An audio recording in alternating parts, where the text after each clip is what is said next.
Hello hi friends, welcome back to our channel. Okay friends, ఇలాంటి videos అందరికన్నా ముందుగా చూడాలి అనుకుంటే మా ఛానల్ మొదటిసారిగా చూస్తున్నట్టయితే ప్లీజ్ సబ్స్క్రైబ్ చేయండి. అలాగే పక్కనే ఉన్న బెల్ ఐకాన్ని క్లిక్ చేయండి. ఓకే ఫ్రెండ్స్, ఇప్పుడు మనం వీడియోలోకి వెళ్ళిపోదాం. భవానీ శంకర్ ఇంకా దమయంతికి ఫోన్ చేసి, అమ్మ చెల్లెమ్మ నువ్వు అర్జెంటుగా ఇంటికి రావాలి అనేసి అంటే, ఏంటన్నయ్యా కంగారు అనేసి అంటే, లేదమ్మా నువ్వు త్వరగా ఇంటికి వచ్చేసేయి అనేసి పిలుస్తూ ఉంటాడు. ఇంకా దాంతో ఇంకా దమయంతి కంగారుగా ఇంకా భవానీ శంకర్ దగ్గరికి వెళ్తుంది. ఏంటన్నయ్యా ఇంత అర్జెంటుగా రమ్మన్నారేంటి, అసలు ఏంటి దేని గురించి అనేసి అంటే, నీతో ఒక ముఖ్యమైన విషయం చెప్పాలి అనేసి అంటే, దేని గురించి అన్నయ్య, ఎవరి గురించి అనేసి అడుగుతూ ఉంటుంది.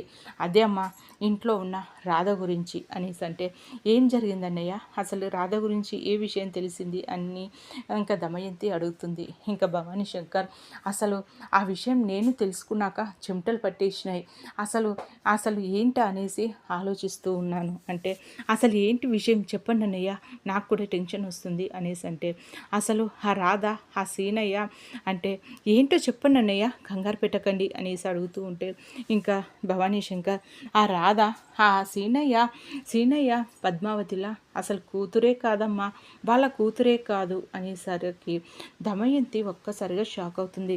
ఏమంటున్నారన్నయ్య మీరు, వాళ్ళ కూతురు కాకపోవడం ఏంటి అనేసి అంటే, అవునమ్మా వాళ్ళు రాధకి తల్లిదండ్రులే కారు, అసలు తన కన్న తల్లిదండ్రులు వాళ్ళు కానే కారు అనేసి చెప్తూ ఉంటాడు. ఒక్కసారిగా దమయంతి మాత్రం షాక్ అవుతుంది.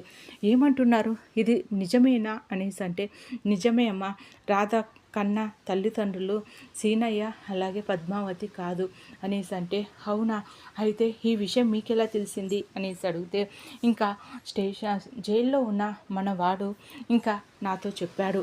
ఇంకా మొన్న పద్మావతి వెళ్ళినప్పుడంట పద్మావతితో ఇంకా ఇంకా మనం కన్న తల్లిదండ్రులం కాదన్న విషయాన్ని ఇంకా రాధకి చెప్పాలి అనేసి మాట్లాడుకుంటూ ఉంటే, ఇంకా మన వాడు విన్నాడంట అనేసి అంటే, అవునా అన్నయ్య నిజమా, అయితే రాధ కన్న తల్లిదండ్రులు సీనయ్య పద్మావతి కాకపోతే మళ్ళీ రాధ కన్న తల్లిదండ్రులు ఎవరు, అయితే రాధ మన ఇంటికి ఎందుకు వచ్చినట్టు అనేసి అడుగుతూ ఉంటుంది.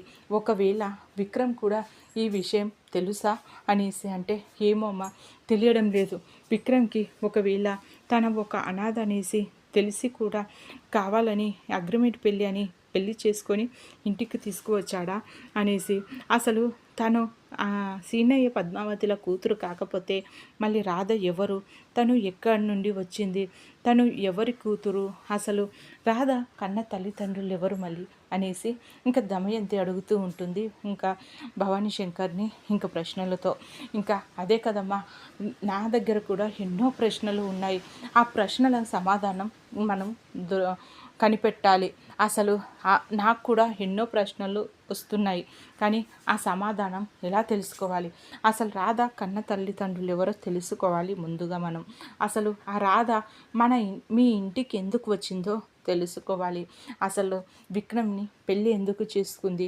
విక్రమ్తో అగ్రిమెంట్ పెళ్ళికి ఎందుకు ఒప్పుకుందో కూడా తెలుసుకోవాలి అనేసి అంటే, నిజమే అన్నయ్య మీరు చెప్తూ ఉంటే అసలు నా కాలు చేతులు ఆడడం లేదు, అసలు ఆ రాధ ఇంకా ఒక అనాథన్న విషయం తనకు కూడా తెలియదా అనేసి అంటూ, ఇంకా తనకి తెలియదంటమ్మా, ఇంకా రాధకి ఈ నిజం తెలియదు, ఇంకా ఓన్లీ ఆ సీనయ్యకి పద్మావతికి మాత్రమే తెలుసు అనేసి ఇంకా భవానీ శంకర్ చెప్తాడు. ఇంకా సరే అన్నయ్య, ఈ విషయం ఎలాగైనా సరే మన మధ్యలోనే ఉండాలి, ఇంకా ఎవరికి తెలియకూడదు అనేసి ఇంకా అక్కడ నుండి వెళ్ళిపోతుంది.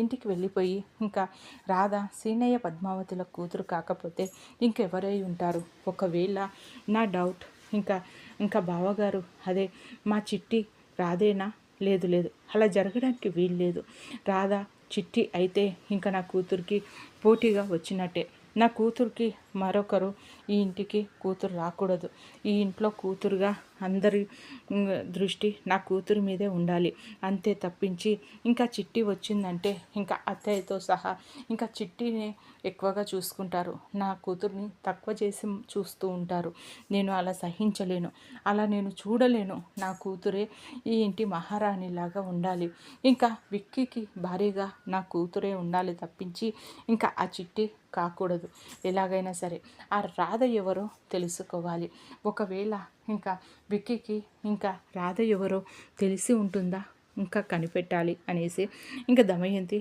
ఆలోచిస్తూ ఉంటుంది. అప్పుడే అక్కడికి వచ్చిన ప్రియ, ఏంటి మమ్మీ అంతలా ఆలోచిస్తున్నావు అనేసి అడుగుతూ ఉంటే, ఏమీ లేదు బేబీ, ఏంటి చెప్పు అనేసి అంటే, ఏంటి మమ్మీ ఎంతవరకు వచ్చింది, మామయ్య ఏమంటున్నారు నాకు బావ పెళ్ళి గురించి అనేసి అంటే, అదే ఆలోచనలో ఉన్నామమ్మా. ఇంకా బావకి నీకు త్వరలోనే పెళ్లి చేస్తాను, మేము మాట ఇచ్చాను కదా అనేసి అంటే, లేదు మమ్మీ నువ్వు మాట ఇచ్చావు కానీ ఎప్పుడు చేస్తావో నాకు అర్థం కావడం లేదు, నేను ఆ రాధ ముందు ఓడిపోతానేమో అనిపిస్తుంది అనేసి అంటే, ఇంకా అలా అంటావేంటి బేబీ, నువ్వు రాధ ముందు ఓడిపోవడం ఏంటి, ఎప్పటికీ నేను అలా జరగకుండా చూసుకుంటాను, ఎప్పుడు కూడా నువ్వే నెంబర్ 1 అవ్వాలి, ఇంకా విక్కీకి భార్యగా నీవు మాత్రమే ఉండాలి.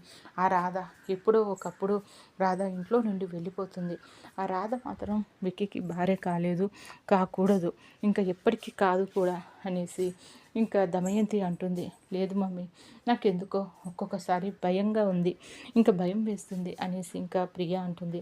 లేదు బేబీ నువ్వు భయపడాల్సిన అవసరం లేదు, ఇంకా విక్కీతో నీ పెళ్ళి ఖచ్చితంగా జరుగుతుంది అనేసి ఇంకా దమయంతి అంటుంది. మరో పక్క ఇంకా రాధ ఇంకా వాళ్ళ నాన్న గురించి ఆలోచిస్తూ ఉంటుంది.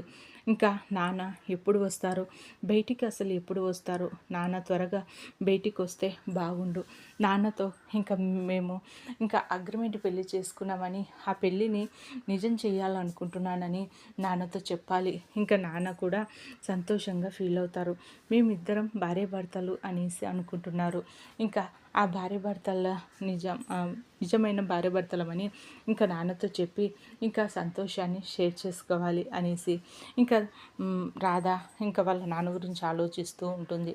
మరోపక్క ఇంకా విక్రమ్ ఏమో దస్తగిరి తో ఇంకా నిజం ఎలా రాబట్టాలి, దస్తగిరి కోమాలో నుండి ఎప్పుడు వస్తాడు, అసలు వాడు త్వరగా కోమాలో నుండి బయటికి వస్తే ఆ రోజు యాక్సిడెంట్ ఎవరు చేయించారో నిజం బయటపడుతుంది, ఇంకా అప్పుడు చిట్టి ఎక్కడుందో నాకు తెలిసిపోతుండే, చిట్టి వచ్చిందంటే నాకు ఈ టెన్షన్ అంతా దూరం అయిపోతుంది అనేసి ఇంకా విక్రమ్ కూడా మరోపక్క ఆలోచిస్తూ ఉంటాడు. ఓకే ఫ్రెండ్స్, మా వీడియో కనుక మీకు నచ్చినట్టయితే ప్లీజ్ సబ్స్క్రైబ్ చేయండి, అలాగే పక్కనే ఉన్న బెల్ ఐకాన్ని క్లిక్ చేయండి, ఇలాంటి వీడియోస్ అందరికన్నా ముందుగా చూడగలుగుతారు. Thank you.